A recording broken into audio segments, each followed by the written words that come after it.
हरे परमात्मने प्रणतक्लेशनाशाय गोविंदाय नमो नमः। अब कई लोगों को अरे हमका तो पहले से आवत थी, उनको पहले जाओ आने से खाली को नहीं होता, विश्वास नहीं रखो इसके ऊपर। इतने बड़े बड़े संत जब गारंटी लेके बोल रहे हैं कि कितनी भी बड़ी समस्या आपके जीवन में हो, इसको भरोसे से जाप करो, आपकी सारी समस्या खत्म हो जाए। कितना सिद्ध मंत्र है। तो कोई कहेगा हमको तो पहले से आता है, तो हम तो पहले से, और खाली आता है तो आता है तो जाता है, आता जाता कोई नहीं होता है सर। उसका विश्वास करके जब कीजिए देखो सारी समस्याओं को हल करता है। तो राजा कारागार से मुक्त हुए, फिर घोड़ा लेके भगवान वापस आए। जरासंध मर ही गया, घोड़ा लेके वापस आए, यज्ञ शुरू हुआ। अच्छा यज्ञ शुरू हुआ तो सबसे पहली प्रॉब्लम आई कि यज्ञ में अग्र पूजा किसकी की जाए, मैंने अग्र पूज्य किसको बनाया जाए, अध्यक्ष किसको बनाया जाए। तो भगवान थे ही उस यज्ञ में ठाकुर जी, तो सर्वसम्मति से प्रस्ताव पास हो गया। सहदेव ने नाम लिया, फिर भीम ने भी, सबने नाम ले लिया कि जब ठाकुर जी हैं, द्वारकाधीश जितने पास है, तो द्वारकाधीश को छोड़ के कौन अग्र पूज्य हो सकता है। द्वारकाधीश है तो वही होंगे। भीष्म पितामह सबने कह दिया कि द्वारकाधीश ठीक।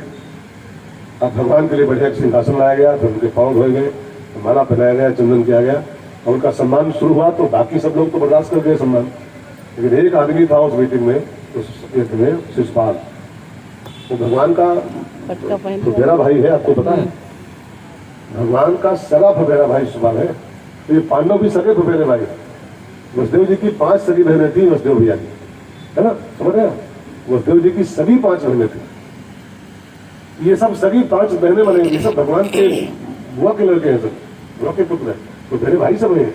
पांडव तो मेरे भाई हैं, शिशुपाल भी मेरा भाई था, तो आपस में सब भाई लोग थे। तो यज्ञ में वो भी आया था, शिशुपाल भी। अब वो जलता था भगवान से, और जलना तो स्वाभाविक सी बात है। कल आप सुन रहे थे, पगड़ी बांध के शिशुपाल आया था, काजल लगा दे काजल पर, और ले गए ठाकुर जी को, जलेगा तो ही है। अब दुल्हा बन के कोई आया, दुल्हन को ले जाए, तो स्वाभाविक है कि उसको ईर्षा हो जाएगी उससे। अब वो जलता था, और रोज उसको ही पूजा शुरू हो गई पंडाल में। अब जिससे ईर्षा हो उसी पूजा शुरू हो जाए, तो फिर थोड़ा होता है ना कुछ। जैसे मान लो कोई आपका इसमें ऐसा बैठा हो, कोई ऐसा भी बैठा हो जिससे आप जलते हो, अब उसी को बुला ले नवीन जी मंच पर, हो थोड़ा उसका दुपट्टा पट्टा बनना शुरू कर दे, है ना। तो आप अपने भीतर चेक करना कुछ होगा आपके अंदर, यार इसका सम्मान क्यों हो रहा है, ये तो बहुत नारायण आदमी है। अब वो भगवान से ईर्षा मानता था, भगवान की पूजा शुरू हो गई।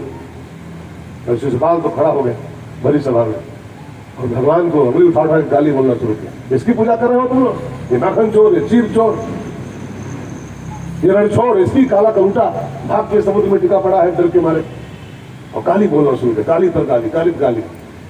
तो भगवान उसकी गाली सुनते थे, गिनते भी थे।